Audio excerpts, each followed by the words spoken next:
noções de matemática até para discutir sobre o que é a vida, o que é o universo, para controlar a própria vida em vários termos e para poder ter mais chance de ser uma pessoa de sucesso, feliz e realizada. E agora vamos começar de fato a falar de matemática. Pô, uma turma dessa, meu Deus, concentradíssimos aí, escutaram na galera lá quase por 1 hora aí, atentos, fico muito grato. Já sei que não vamos ter problema de disciplina, né? E também que eu sou um cara extremamente grosseiro se for necessário, né? Mas é uma coisa que, né, eu lembro que no passado não houve problema, a gente teve aulas tranquilas e acredito que vai continuar sem problema nenhum.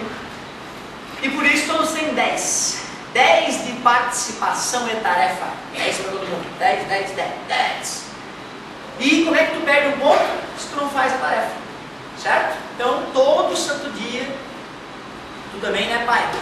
Todo santo dia eu passo olhando, tarefinha, tarefinha, tarefinha, coisa rápida. Às vezes uns terminam até antes de ir para casa, vão ali, agilizam, coisa, não é de sofrimento, é de... Não adianta, não tem como aprender matemática sem exercício. Certo, pai? E aí o pai tem que ver também, entendeu? Em algum momento o filho vai ter que produzir uma coisa. Tem um caderno organizado, meu Deus, isso é o mínimo, né, meu? Tem um número lá, página tal, exercício tal, página tal, exercício tal. O copiar do quadro é relativo, tá? Quem quiser copiar, copia, quem não quiser assiste em casa depois, se quiser assistir, ou então tira o xerox da aluna ninja, sei lá.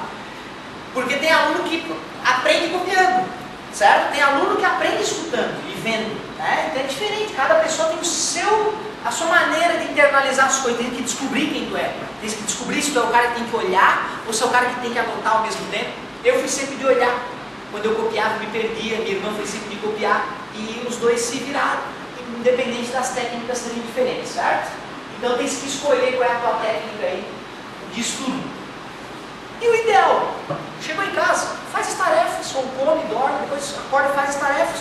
E aí deu, cara, vai brincar, vai dar uma paquerada na internet, vai jogar um videogame, show, é isso. E se tu fizer isso ao longo dos anos, putz, tua vida vai ser show. Porque são poucas as pessoas que têm a capacidade de fazer isso, a maioria não está nem aí, não faço, chega aqui e copia, entendeu? Aí dá problema, aí realmente dá problema. Mas não vai ser o caso, né? Então todo mundo 10, se tu fizer todas as tarefas, tem 10, cara. É show de bola, certo? Precisa acertar, né, professor? Não, tem que tentar e tentar honestamente. É que é fácil perceber se o cara está avacalhando ou não. Então tem que tentar, e se errar eu vou fazer o quê? Não vou tirar ponto porque errou a tarefa, tem que tentar. É isso aí. Provas, eu aviso as questões que caem. Eu aviso exatamente, vai cair essa e essa. Treinem. Por quê? Porque é o que vai cair no vestibular. Isso, né, o cara vai lá, a gente faz, eu troco os números, eventualmente para provocar, eu boto o número igual só para provocar, mas geralmente eu troco os números, é muito raro, né, quando eu deixo o número igual, mas acontece, é verdade, é muito prazeroso ver que o cara não estudou e ele é igual. Imagina o pai do cara, deve subir pelas paredes, é igual. Mas acontece, quando a gente não estuda, a gente esquece. E se a gente estuda, a gente fica ninja, não adianta. Tá? O vídeo, como é que funciona o negócio do vídeo? Como eu falei, é sem edição. Eu não tiro alguma bobagem a mais, o pai tem que com honestidade, inclusive ele, né, capta realmente o ruído da turma. Se a turma é barulhenta, o vídeo mostra isso, né? E se o vídeo tá legal de escutar, mostra que a gente tem controle de turma, que a turma é bacana, então é bom para ti também. YouTube todo mundo conhece, ou tu digita o meu nome lá no YouTube, tu vai achar o meu canal, ou tem o nome do próprio canal, se tu quiser achar. E aí tem lá 4.000 vídeos do ano passado. Tem um monte de gente que usa, que não é do aluno do colégio, que acompanha as aulas, então eu não posso tirar aquilo que está lá. Para que tu não te confunda com as aulas passadas e essas aulas, as aulas de hoje eu vou colocar num playlist que eu vou chamar assim, ó. Tem lá no canal uma partezinha playlists e vai estar lá então, 8º ano, matemática. Certo? A aula de hoje vai começar assim, ó, conjuntos numéricos. Aula 1. Se na aula que vem a gente tiver conjuntos numéricos de novo, conjuntos numéricos, aula 2. Se a aula é grande e tem várias partes, aí ela continua aqui, ó, parte 1, parte 2. Antes era diferente, porque eu queria organizado de um jeito que eu achei que era bom para o aluno, e o povo da internet falou que não, que tinha que ser de outro jeito, e como eu atendo sempre ao pessoal que está usando o serviço, a partir desse ano, o nome do vídeo é a própria matéria que a aula contém, certo? Vai ficar fácil de organizar, eles entram na ordem que são gravados, é bem light, bem tranquilo. Vocês que usam o YouTube vão ter tranquilidade. De Otávio RC, tem um RC na ordem. Obrigado. Show de bola. Então tu vê assim, ó, o cara, para ter problema de nota comigo e ficar mesmo e reprovar, ele tem que, acontecer alguma coisa, o cara está estressado na vida dele, não conseguiu acompanhar, certo? Ou se não se dedicou mesmo, adiou o ano todo, porque se der uma acordada no meio do ano, passa, certo? É só realmente se esforçar ao mínimo, não tem carrasco, é importante não ter, matemática, eu aprovo, não tem nada disso, fica tranquilo, obedecer, fazer exercício, a outra, assim, ó, toda hora, assim, professor, aqui, ó, eu consegui, que a gente faz muito exercício na sala de aula, muito, e aí tá empacado lá, só porque eu sou esquisito desse jeito, não me chamar é sacanagem. Eu viro uma moça quando o cara me chama, falo baixinho, tranquilo, certo? Eu sou assim, agoniado aqui na frente, eu bato no quadro, grito e tal, mas aí eu vou quietinho, sou bem delicado, bem discreto, não tem estresse, pode me chamar à vontade, tem que chamar. Meu pai está pagando por isso. Eu saio correndo que nem desesperado. Quando eu vejo que eu não consigo tirar a dúvida de todo mundo, aí lógico, eu tenho que vir no quadro para dar uma coletiva aqui, Mas geralmente eu vou lá, ajudo cada um, sem problema nenhum. E mesmo que tu tenha a dificuldade até então, como eu te falei no início, fica tranquilo, vou te deixar fé em matemática. Se tu me obedecer, vou te deixar fé em matemática. E não sei se comentei com vocês, sou calor da UFSC agora, passei no vestibular. É que na verdade eu fiz engenharia mecânica no ano 2000, comecei engenharia mecânica. E depois comecei a dar muita aula e agora quis voltar para a faculdade para fazer física, que é a faculdade que tem minha paixão. Eu fiz vestibular no final do ano, passei em primeiro. Obrigado. E agora sou calor. E isso também vai fazer com que eu recicle um pouco meus conhecimentos na universidade e traga para vocês o que há de melhor, melhorando sempre um pouquinho. Show de bola. Agora vamos lá. Alguém pode me ajudar com essa história de conjuntos numéricos? Números primos, vamos falar deles também. Eu poderia sim, parabéns, ó, eu posso ir lá e criar um conjunto numérico, conjunto NP, chamar de conjunto NP. Números primos, 2, 3, 5, 7, vocês lembram os números primos? Aqueles que só tem dois divisores, certo? O 1 e ele mesmo. É isso aí, os números primos são os números que só tem dois caras que dá para dividir exato, ele mesmo e o 1. Então quem é que dá para dividir o 2? 2 dá para dividir por 2, que dá 1, dá para dividir por 1. 2 dividido por 1 dá 2, lógico. 3 também, só dá para dividir por 3 e por 1. 4 não. 4 dá para dividir por 4, por 2 e por 1. Aí já não é primo, tá vendo? Só para a gente relembrar o que é números primos. E eu poderia falar o conjunto dos números pares, dos números ímpares, dos maiores que 5, mas eu estou falando daqueles conjuntos específicos, de números especiais que a gente costuma usar, tipo o primeiro conjunto dos números isso, nós temos que revisar, esse é o nosso começo do ano, então tu vê, nada demais, todo mundo já estudou esses conjuntos. Alguém me ajuda, quem são os conjuntos? Quais números fazem parte do conjunto dos números naturais? Qual é o símbolo? N, 0, 1, 2, 3, 4, 5. Concorda que esses números são os que a gente usa naturalmente desde novinho? Para contar, brinquedinho, bala, uma bala, papai, duas. Não é? Desde o começo, brinca, lá e conta com as coisinhas, muito legal. Então são números naturais, os dedos estão ali para o cara já ir contando naturalmente. Por incrível que pareça, o último número a aparecer nesse conjunto foi o 0. A ideia de uma bolinha que representa nada é uma ideia muito refinada. Tanto que nos algarismos romanos não tem 0. Pensem nisso, Não existe 0 nos números romanos, eles são uma droga para fazer conta. Por isso que foram extintos, apenas para capítulos de livros e coisas bizarras, relógios, E os números indo-arábicos, que são os que a gente usa, mataram a pau. São ótimos para calcular, multiplicar, dividir, mas tem que fazer uma divisão do número romano. É o inferno. certo? Então o zero é uma ideia super refinada, olha que viagem, né? O zero, meio bobo ali, mas é uma ideia muito bacana. Depois dos números naturais, que são os que a gente naturalmente usa, tem os os inteiros, que na verdade são os naturais mais alguma coisa. E o símbolo, alguém lembra? Eu falava dos zinteiros. Eu sempre chamo eles de zinteiros para a galera não esquecer o símbolo, que é Z, certo? Então, zinteiros. Claro que a pronúncia é inteiros, né? A gente bota os zinteiros ali só para marcar o Z. Então, quem são eles? Menos 3, menos 2, menos 1, 0. Beleza? Infinitos. Esse conjunto é infinito e esse também é infinito. Mas quem é maior? Os inteiros, né? Tu vê que loucura, os dois são infinitos, mas dá para intuir que os inteiros são maiores que os naturais. Porque os naturais estão aqui, né? Concorda comigo? Que viagem tu vê? Quando a gente fala infinito, infinito é infinito. Não. Tem infinito e tem infinito. Tem infinito que é maior, tem infinito que é menor, e se calcula usando a ideia de infinito. Principalmente na faculdade. É bem legal essa parte. Muito bom.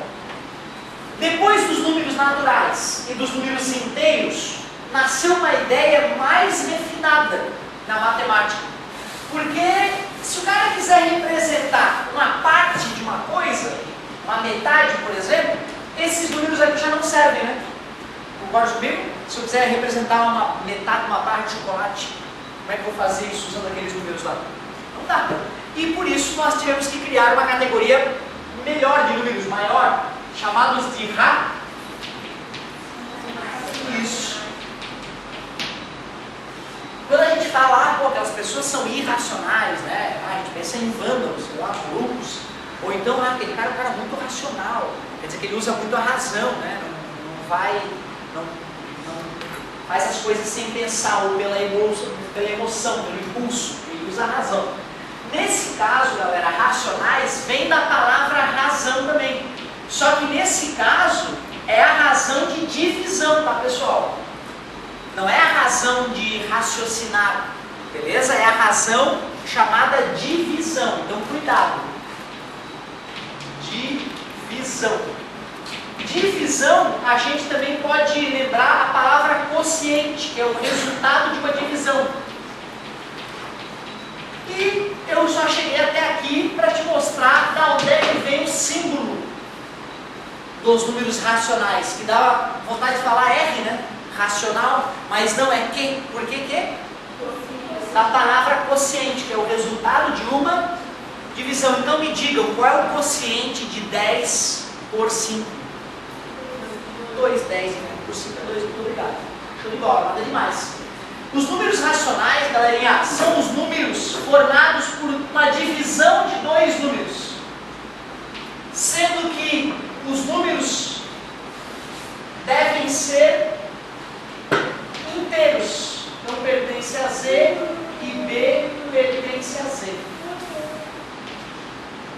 Eu lembro que o professor escreveu isso, eu fiquei louco. Eu sei, esse cara está louco, como é que eu vou entender isso? Vou te explicar. Que de consciente, então, os números racionais são números que nascem de uma divisão. Lembra aquela barrinha, né? Uma divisão das frações? A dividido por B. Essa barra, a gente chama ela de tal que. Na matemática ela tem um nome, essa barra. Tal que.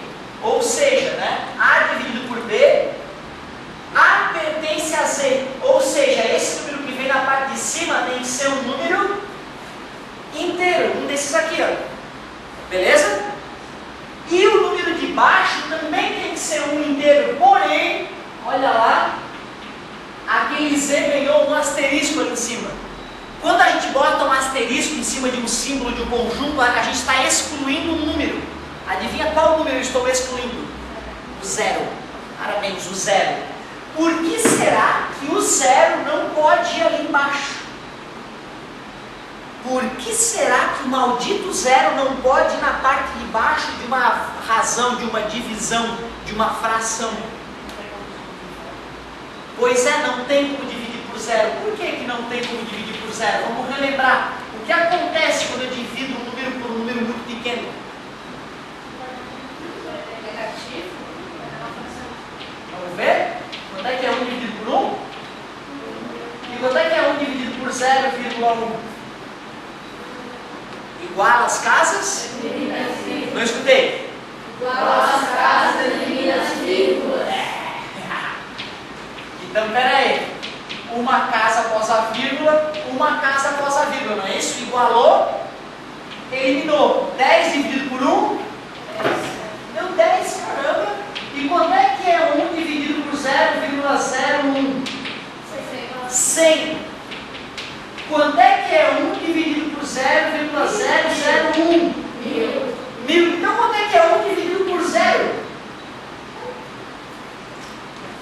Vamos lá, já passamos por isso. Pensa ali, cara, ó. Vou te dar mais uma ajuda, hein? Só mais uma, tá na tua cara, hein? 1 dividido por 1 deu 1. 1 dividido por 0,1, caramba, deu 10. 1 dividido por 0,001 deu 1000. Poxa, quanto menor o número de baixo, maior o resultado, né? 1, 2, 3, 4, 5, 6. Caramba, vai dar 1 milhão. Então, quanto é que é 1 dividido por 0? Menos 0. Quanto menor o número de baixo, Maior o resultado. então se esse cara é 0,0000000, esse aqui fica 1, 0,0000000. Infinito, cara. Caramba, que loucura! Dividir por 0 dá um resultado infinitamente grande. No início é confuso, mas não está provado aqui, gente, ó. Fala a verdade, vai dizer que isso aqui não prova que se for 0,0000001, a resposta vai ficar 1 com 0,00000 indefinidamente. Não estou brincando não. 1 dividido por 0 dá infinito. E é por isso que quando eu falo dos números racionais, eu digo que eles nascem de uma divisão. Só que como dividir por 0 dá infinito e eu não quero isso, eu deixei claro que o número, a letrinha B, é um número que pertence ao Z com asterisco. O que significa o asterisco? O 0 não está valendo. Certo? Eu concordo que essa parte é um pouco chata porque eu sabe classificar os números. Mas se a gente não conseguir classificar os números, como é que a gente vai saber usar? Se a gente nem conhece eles, em que classe eles estão, quem eu posso somar com quem eu posso operar com quem. Então, infelizmente, tem essa partezinha um pouquinho chata. Nada demais até agora, hein? Algum desses tu não conhecia? Outros eu não tinha escutado falar? A gente já tinha falado desses anos passados, né? Eu acho que mesmo nos outros colégios, a galera já chegou a falar dos números racionais. Eu usei a definição dele bonitinha, mas me dê um exemplo de um número racional aí no dia a dia. Dá um exemplo aí. Nos livros de receita, por exemplo, tem bastante. Isso, 1/4, né? 3 meios, certo? Isso, frações, galera, olha só, 5 também é um número racional. Ou o professor falou que é uma razão, ué, mas 5 não é a mesma coisa que 5 dividido por 1? Né? Então tu vê, o número natural é só botar o 1 embaixo, ó. Eles são todos racionais. Os números inteiros também são todos racionais, também são frações, certo? Ou seja, tu vê, não está diminuindo o conjunto, ele está crescendo. Esse aqui nasceu, aí os caras pensaram, meu Deus, se eu tiver uma dívida, como é que eu vou representar? Botaram negativo, o cara aumentou. Aí eles, caramba, mas eu paguei parcelado, não paguei de uma vez só, preciso da vírgula para representar, ou da metade. Aí os caras criaram a ideia de razão, de fração. Acabou? É só isso de número que existe, será? Não, né? Tem mais uns números malucos aí que inventaram. Vamos ver quem são eles. Tá quase, tô com fome já, tá na hora do recreio, não tá?